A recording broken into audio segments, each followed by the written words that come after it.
Now, speaking of warm and home design, Hamish is here. And Hamish, you brought along a guest. I know, I haven't brought along a friend in a long time. No, so I use friend. That's right. I've brought along Wade Boris from Cozy Wall Installation. It's getting cold, and I think it's time that we should have a chat about this sort of thing. How are you, Wade? Yeah, good, thanks, guys. Okay, kicking off, tell me, what is the importance of insulation? The simple answer is good insulation equals a warmer, drier, healthier home. It's that simple. Yeah, really. I'll tell you what, the simple thing is when I step out of bed and my feet freeze off, that's the answer to good insulation, because I haven't got it under my floors. Okay, so is good insulation that's built to code, or is that just the minimum? Yeah, well, let's be honest, the code that we're building to at the moment is not great, and the majority of our housing stock was built to a code that was even worse than that. Right. So, you know, it's a big issue, and the reality is if you're building new or if you're going to retrofit, you should be building, you know, with insulation or insulating above the current code. Stop your cold feet, Mel. Yeah, exactly. Yeah. Obviously, the benefits are, you know, you're exactly warm and cosy homes. What about the different types? Because I get confused. There seems to be so much on offer. Yeah, you break it down into three sort of segments, I guess. You've got your underfloor, your ceiling and your walls. And then in all those segments, you've got different categories of product. You know, you've got your polyester, which is a plastic, your woolen blends, fiberglass, and there's some good fiberglass and some not so great fiberglass. And then you've also got expanded foams and SIP panels and all sorts of things like that. That's quite a lot. Yeah, it is. Yeah, there is. I was going to ask you that. So are some better than others? I mean, I know.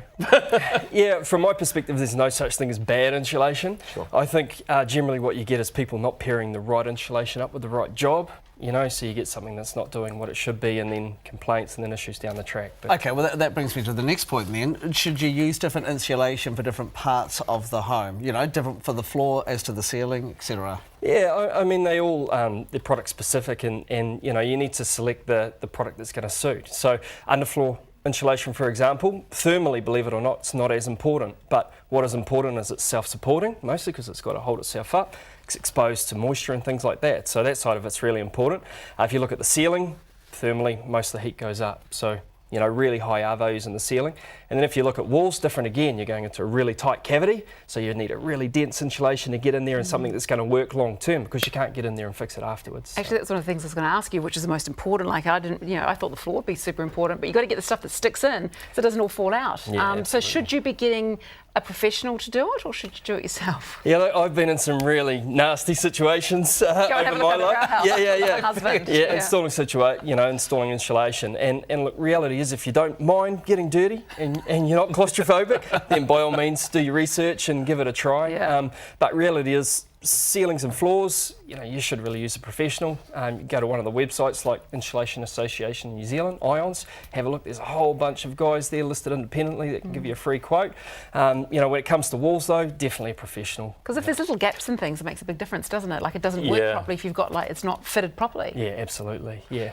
So how are the different types installed? So, because you can do stuff that's like blown into walls, can't you? Or you can have the back kind of thing? Yeah, absolutely. I mean, underfloor or ceilings is typically quite easy. You know, you get access to that space and you put in a bat or blanket, or you may blow it.